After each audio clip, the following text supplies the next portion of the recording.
Salut à toutes et à tous, bienvenue, vous êtes dans la bulle. Mon invité qui est sur le côté là, je ne vous dis pas qui c'est, vous allez la découvrir dans quelques instants. A tout de suite, bienvenue, vous êtes dans la bulle.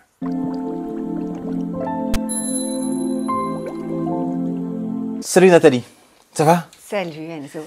Nathalie Sanlou Balsan, c'est ça hein? C'est okay. ça. Nathalie, explique-nous qui tu es, s'il te plaît. Si je devais me présenter, je dirais que je suis la maman heureuse de 3 grands enfants, que j'ai la chance de vivre sur le bassin d'Arcachon. Donc oui, j'ai la plage à peu près à 2 km de la maison. Je suis une femme passionnée. Je vis de plusieurs passions juste pour le plaisir. Je peux te parler de moi en tant qu'artiste, de moi en tant que photographe, tout ça en tant qu'autodidacte, et je peux te parler de moi bénévole, je peux te parler de mon grand cœur, voilà. Ok, et si on devait te donner un métier? Je suis jardinier. D'accord, donc tu es un homme. Ça fait pas très... Parce que jardinière, c'est pas la même chose, c'est vrai, je le comprends. Tu vois pourquoi? Ok. Plus sérieusement, je suis jardinier pour un public très exigeant. J'ai à cœur de m'occuper des cadres et managers stratégiques dans l'organisation. Pour avoir été dans leur basket, pour avoir dû affronter les challenges, les enjeux qui sont au sein d'organisations diverses et variées. Moi, j'ai travaillé plus de 20 ans dans le retail. J'ai eu à cœur de mettre mes talents au service de ces grands talents, mais qui parfois s'oublient dans l'organisation, qui s'oublient dans le rush et dans le « je dois délivrer ». Donc tu étais dans le rush tout le temps, et toi tu as été un de ces cadres, c'est ça? C'est ça, c'est ça.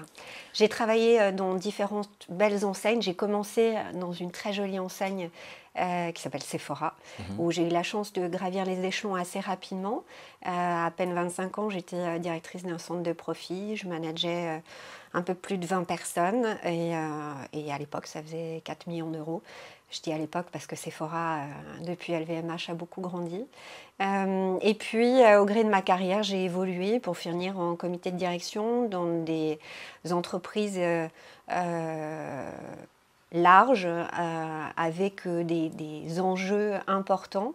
J'ai travaillé longtemps chez Vivarte aussi. Vivarte, c'était Minelli, San Marina, André, mais aussi la Halle aux chaussures, où j'ai été la première nana à occuper un poste de directrice de business unit. Voilà. D'accord. Donc rien à voir avec le fait qu'on soit content de regarder Arte. Voilà, je suis navré. Recrutement et consulting, c'est ça? Oui. Alors, j'ai quitté ces postes de comité de direction en rejoignant un très joli cabinet lillois qui s'était installé à Paris et qui avait l'ambition d'ouvrir Bordeaux après avoir ouvert d'autres villes en France. Et ce projet était sympa. Moi, n'étant pas issue de cet univers du recrutement, mais ayant recruté plus d'une centaine de cadres stratégiques, c'était réjouissant de pouvoir aller évaluer des profils et de marier finalement un projet avec éthique, avec ambition, sur des profils qui généralement n'ont pas demandé quoi que ce soit, mais qu'on va aller marier à un projet. Donc c'est ce qu'on appelle un chasseur de tête. C'était ça, voilà. Sur ces cadres comité de direction, comité exécutif. J'ai fait ça un temps. Donc tu es jardinier et chasseur. Je l'ai été. J'ai fait pivoter récemment le cabinet depuis cet été pour me recentrer uniquement sur l'accompagnement de ces cadres, de ces managers stratégiques dans leur transition, évolution de carrière ou prise de poste. Donc, quand je dis que je suis un jardinier, c'est un peu pour te taquiner. Sans blague. Je vais essayer de te l'imager.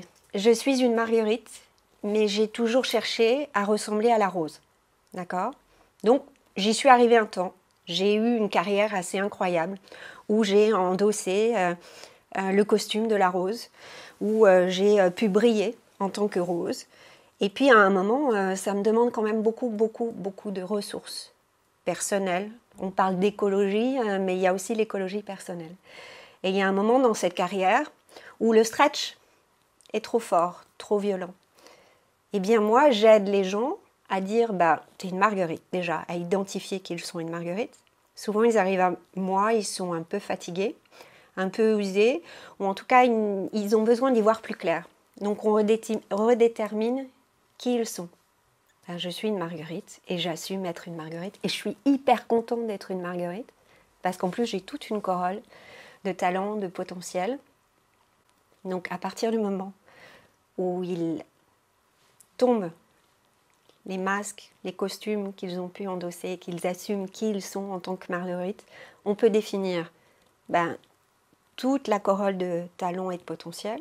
Une fois qu'on a défini ça, c'est de redéfinir l'environnement dans lequel je m'épanouis pour être une belle marguerite et bien fleurir. J'aurais pu prendre l'exemple d'une orchidée, voilà, peu non, mais là, importe. c'était pas mal, parce que du coup, ça me permet de dire que c'est une marguerite durable. Ouais, non, ouais, ok. Qu'est-ce que c'est influenceur? Influencer, c'est un mouvement que j'ai rejoint pour justement accompagner dans l'intelligence collective au travers des neurosciences, au travers de l'intelligence émotionnelle, des cadres, des DG, des présidents. Donc c'est réunir 15 cerveaux qui ont envie d'emmener leur société vers un autre niveau. Et on est toujours plus fort à 15 cerveaux que tout seul. Donc c'est s'arrêter, c'est faire un espace de respiration pour eux et leur offrir en intelligence collective un travail sur le changement de paradigme. Donc on vient retravailler leur vocation, c'était quoi, le pourquoi, en 2 mots. On va jusqu'à la vision, où je veux emmener ma structure, où je veux embarquer les hommes qui font que ma boîte, elle a du sens, je sais où je vais, et sur le socle qui est le mien, comment le construire. Ok, donc ça c'est influenceur. Ouais. NSB, c'est Nathalie Sanlou-Balsan, Oui, je n'ai recrutement pas et été très consulting. créative. Ouais. Le bénévolat, sur Bordeaux, j'accompagne des dirigeants d'entreprise qui sont soit en redressement, soit en procédure de sauvegarde. Et je viens soit en tant que marraine pour les soutenir sur cette stratégie ou sur comment repositionner. Je suis accompagnée de mandataires judiciaires, on est tous des bénévoles et on vient soutenir sur un temps donné. On parle une entreprise en perdition. Ouais. Et en perso? En perso, pour moi, ce que je fais avec le cercle des gens bien et bienveillants, là où nous nous sommes rencontrés, vient nourrir mon petit cœur à occuper ce rôle magnifique que Alexandre m'a confié, je le remercie de sa confiance d'ailleurs, qui est d'être une des ambassadrices en France et notamment à Bordeaux pour développer de la bienveillance et créer du networking sur Bordeaux. Le CGBB, donc depuis combien de temps? Depuis octobre 2020, on a fait plein de choses, à la fois en distanciel et en présentiel, on s'en est pas trop mal sorti. S'il y a un truc qui te fait vibrer... Et c'est d'être ce fameux jardinier, un peu leur soleil aussi, à les aider à remettre en lumière qui ils sont et comment ils peuvent contribuer. Je me sens à la fois utile et à la fois ça me remplit. Tu vois, je sors d'un coaching, de voir la personne quand elle arrive un peu prise dans son quotidien, fatiguée, éprouvée, et qu'elle me dit mais en fait t'es mon cadeau, ou merci, ou ça me fait du bien. Je me dis là je suis à ma place, connectée à cette zone de génie qui est d'aller voir le potentiel des gens même quand ils n'arrivent plus à le voir.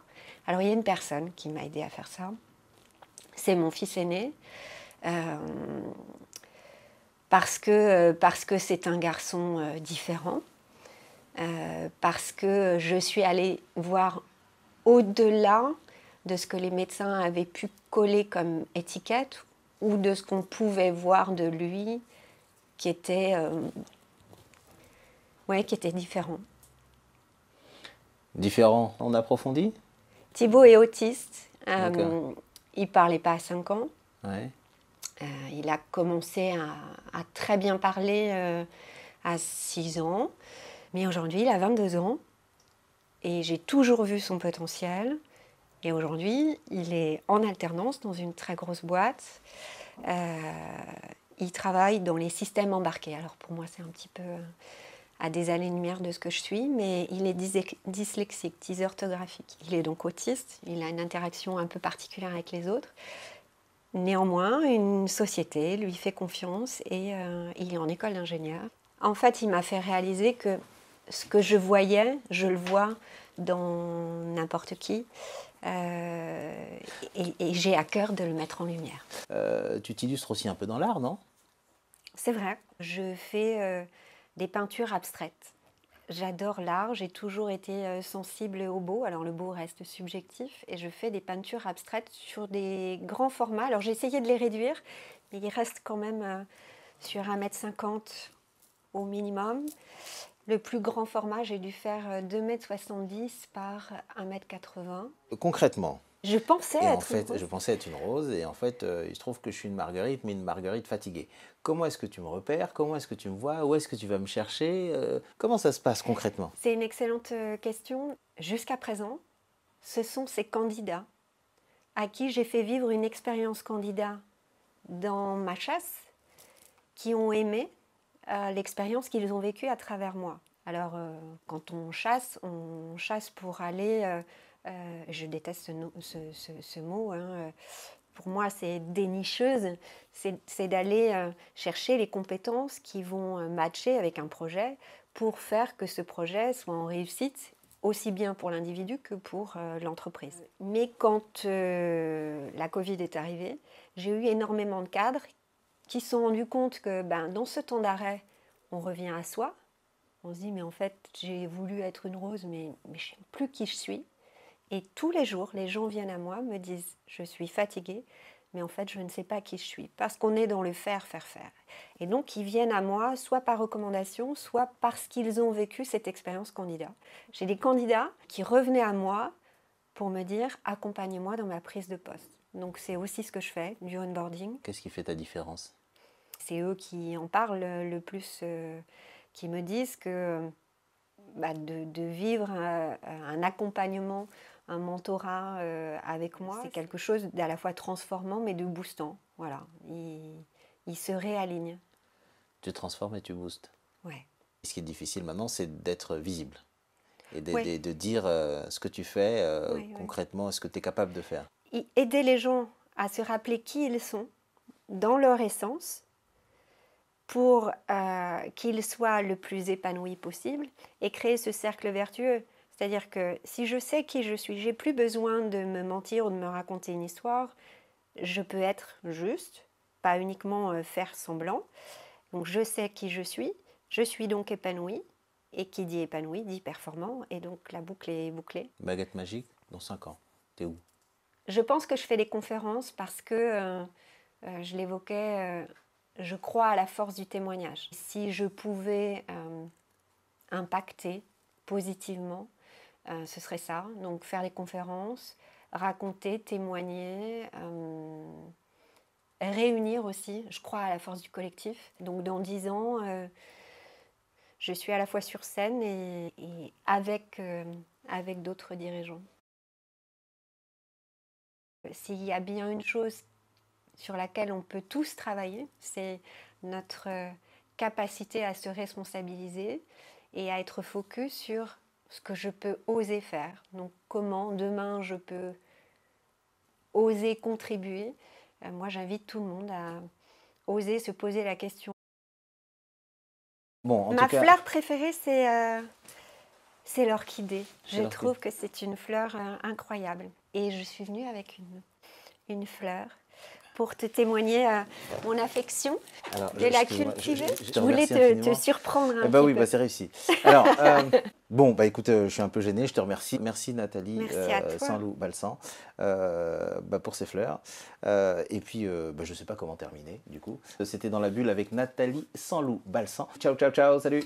Bye bye.